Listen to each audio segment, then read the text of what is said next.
Gimana hukumnya memberi hutang kepada orang minjam tapi berkali-kali nggak pernah bayar?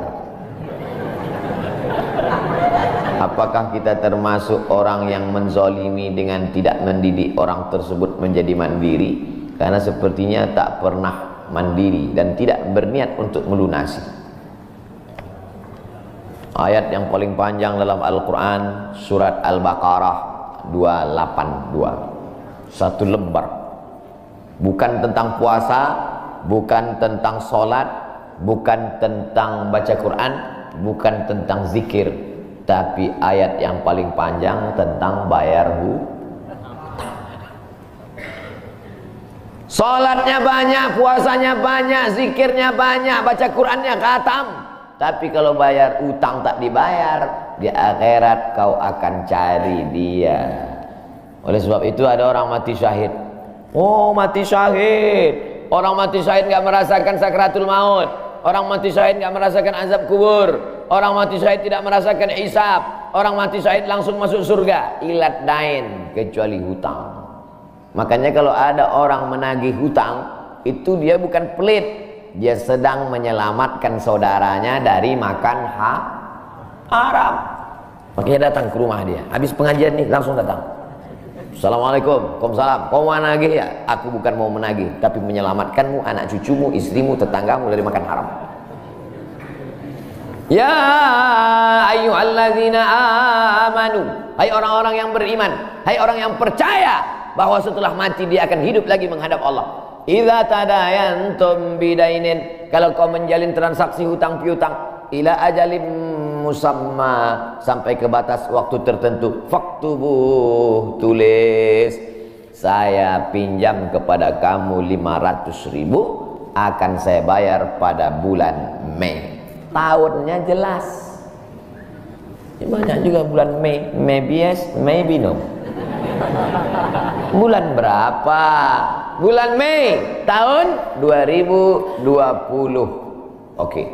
Sekarang bulan Maret. April 1 Mei 2020 datang tagih. Kapan kau bayar? Mohon maaf aku nggak bisa, istriku baru meninggal, anakku pun sakit. Itu jangan kau cerita panjang lebar, tak tahan air mata aku mau menetes. Kalau dia dalam kesulitan, fanaziratun ila maisarah, tunggu sampai dia lapang. Maisarah artinya lapang. Tunggu sampai dia lapang. Setelah dia lapang, datang lagi bulan Juni. Kapan kau bayar? Aku belum bisa. Nampaknya lebih banyak ongkos minyak aku daripada uang yang kutagih. Yang paling bagus, wa anta saddaqu khairul lakum, kau sedekahkan itu lebih baik. Karena aku pun makin datang makin kumat darah tinggiku, kolesterolku pun makin naik. Jadi untuk yang 500.000 itu ku sedekahkan aja, ambil. Tapi yang menghafal ayat ini yang ngasih pinjaman, bukan yang minjam. Sekarang banyak salah hafal, yang minjam pula yang hafal. Begitu kita tagih, kapan kau bayar? Wa anta saddaqu khairul lakum, kau sedekahkan itu lebih baik. Itu ayat aku. Ayat kau 8282. Banyak sekarang orang salah hafal ayat. Jadi dalam Islam hutang piutang adalah ajaran tolong menolong tertulis dalam Quran. Namanya fikih muamalah. Ada fikih ibadah, sholat, zakat, puasa. Ada fikih jihad, jihad fisabilillah. Ada namanya fikih muamalat. Hutang piutang, gadai menggadai, pinjam meminjam, murabahah, mudharabah, bagi hasil. Maka hutang piutang ini cara tolong menolong. Jangan sampai dihilangkan. Tapi kalau tidak mendidik, maka Islam bukan agama yang memanjakan orang. Ada anak yang kurang ajar kepada orang tuanya. Bagaimana caranya berbakti kepada orang tua yang telah wafat? Apakah anak ini masih dapat ampunan Allah Subhanahu wa taala?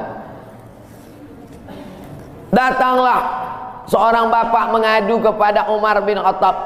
Assalamualaikum Khalifah Amirul Mukminin Umar bin Khattab. Waalaikumsalam. Ini anak saya kurang ajar, tolong dihajar dulu.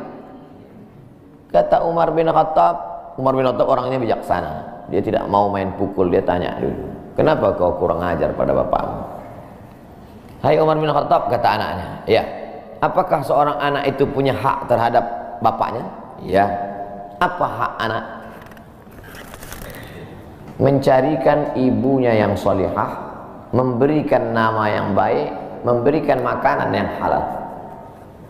Itu hak anak. Kata anaknya, ibuku tidak baik, makanku tidak halal, namaku pun tak baik. Apa kata Nabi kepada bapaknya? Apa kata Umar kepada bapaknya? Laqad aqaqtahu qabla an ya'aqqa alaik. Sebelum anakmu durhaka kepadamu, kau sudah durhaka duluan kepada anakmu. Jadi kalau begitu, ada anak durhaka, ada bapak Ini jangan sampai anak bapak tahu. Nanti dia pulang, anak durhaka kok. Dia senyum, kau bapak durhaka. Ibunya tak baik, namanya tak baik, makannya tak baik. Kasih dia nama yang baik, kasih dia makan yang halal. Kadang-kadang kenapa otaknya tak lurus? Karena makannya tak halal. Dikasih dia makan riswah, makan sogok, makan haram. Kenapa kau kasih makan haram? Gimana lah Pak Ustadz, yang haramnya aja pun payah. Astagfirullah. Allah sediakan alam semesta begitu banyak yang halal. Kenapa kau kasih dia makan haram? Jangan pernah kasih anak makan haram. Pesan kakek saya, datuk saya, kalau bahasa kampungnya grandfather. Cucuku 40 orang, yang satu ini jangan sekolah umum. Maksudnya saya tak dikasih sekolah umum, maka saya tak pernah sekolah umum. Sekolah ibtidaiyah, sanawiyah, aliyah, al-azhar, Maroko, Sudan. Tak pernah sekolah umum. Cucuku yang ini jangan sekolah umum, jangan kasih makan haram, nanti otaknya gelap. Cucuku yang ini jangan kalian kasih makan haram, nanti otaknya gelap. Pesan itu disampaikan almarhumah mak saya ke saya. Kau pun nanti anak kau jangan kau kasih makan haram, nanti otaknya gelap. Kalau sudah otak gelap, tak bisa membedakan mana tiang, mana orang, sifatnya kembali gitu. Nah, jangan sampai anak kita durhaka gara-gara kita bapak yang durhaka. Kalau anak sudah durhaka, meninggal orang tuanya, setelah itu dia bertobat, bagaimana cara minta ampunnya? Maka dia bersedekah. Mana dalilnya? Seorang sahabat datang menjumpai Nabi. Ummi matat. Ibu saya sudah meninggal. Apa atasaddaqu anha? Kalau saya bersedekah, apakah pahalanya sampai kepada almarhumah ibu saya? Kata Nabi, tasaddaq, bersedekahlah. Sedekahmu sampai. Maka wahai anak-anak durhaka yang sudah mati ibu dan bapakmu, maka datang kau habis pengajian ini langsung ke tempat anak yatim, panti jompo, sekolah-sekolah, pondok pesantren. Tanya Pak Kiai, Pak Kiai, apa yang kurang di pesantren ini? WC. Karena pesantren santrinya 1000, WC-nya 2. Bayangkan panjang antriannya. Berapa yang keluar dalam celana? Saya bangunkan WC, pahalanya mengalir untuk almarhumah. Maka pagi, petang, siang, malam mengalir pahalanya. Sedekah. Ayu sedekatu afdal. Apa sedekah yang paling afdal? Sakiyul ma, memberi air minum. Sedekah yang paling afdal, kasih air minum. Saya ceramah di Banjarmasin, di depan rumah seorang pejabat. Itu ada kulkas, tapi nggak sampai beku, freezer. Setiap dipencet keluar air dingin. Gelasnya dikasih pakai rantai besi, takut dilarikan tukang ambil aluminium. Buat wakaf untuk almarhumah. Nah, itu bagus kan. Saya ceramah di Malaysia, di pintu masjid itu ada kotak box. Kalau kita ambil satu botol, keluar botol baru. Ambil satu botol, keluar botol baru. Wakaf untuk, itu bagus, sedekah. Jangan sedekah teh botol, nanti dia kena diabetes. Air putih, ini bagus, mengalir. Sedekah sumur bor, pergi ke masjid, putar keran nggak ada air, tanya pengurus masjid, Pak pengurus, ya mana sumur bor? Nggak ada, saya buatkan. Langsung bunyi. Itu berarti cash itu. Begitu cara berbakti pada orang tua dengan sedekah. Tapi Pak Ustadz, saya jangankan sedekah, makan saya pun Senin Kamis Pak Ustadz doa, Allahumma ighfir lahu warhamhu wa'afihi wa'fu anhu. Bangun tengah malam, Rabbi ighfirli wa li walidayya warhamhuma kama rabbayani shaghira. Apa itu bid'ah? Bid'ah membuat sesuatu yang tidak dibuat oleh Nabi Muhammad SAW.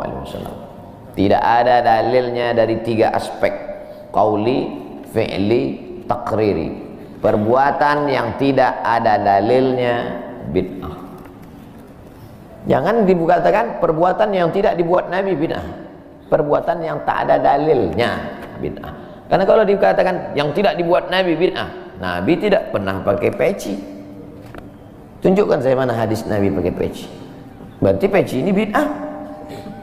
Nabi mimbarnya tangganya dari depan. Ini masjid tangganya dari belakang. Berarti mimbar ini bid'ah. Mimbar Nabi tangganya dari depan, 3 lantai, 1, 2, 3. Jadi yang dimaksud dengan bid'ah perbuatan yang tidak ada dalilnya. Misalnya jam 12 siang ada bapak-bapak di panas terik tegak menghadap matahari. Pak, bapak mau ngapain? Aku mengagungkan Allah di bulan Rajab. Bid'ah itu, karena tidak ada dalilnya sama sekali.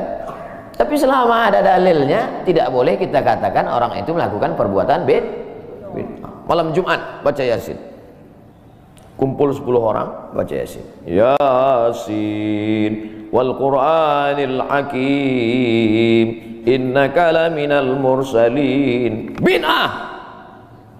Loh, coba lihat dalilnya. Yang dibacanya itu Quran apa Quran? Quran. Baca Quran apa pahala? Yasin itu Quran atau enggak Quran? Quran. Man qara'a Yasin fi lailatin, siapa yang baca Yasin suatu malam, asbaha maghfuran lah, subuhnya sudah diampuni dosanya.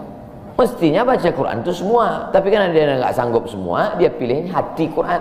Hati Quran itu Yasin. Sentuhlah dia tepat di hatinya, dia akan jadi milikmu untuk selamanya. Makanya orang sebelum ngapal Quran semua, yang dihafal hatinya dulu. Itu sebelum ngapal Quran, yang dihafal hatinya dulu. Apa hati Quran? Ya Yasin. Tapi jangan hatinya aja seumur hidup, yang lain juga. Nah, jadi jangan salahkan orang baca Yasin. Baca Yasin bid'ah. Loh, Yasin kan Quran. Baca Yasin malam Jumat nggak masalah. Seumur hidup baca Yasin masalah. Karena banyak surat yang lain. Baca juga Al-Fatihah, Al-Baqarah, Al-Nisa, Ali Imran, An-Nisa, Al-Maidah, Al-An'am. Nah, jadi mudah. Perbuatan tidak ada dalilnya bid'ah. Selama ada dalilnya tidak bid'ah.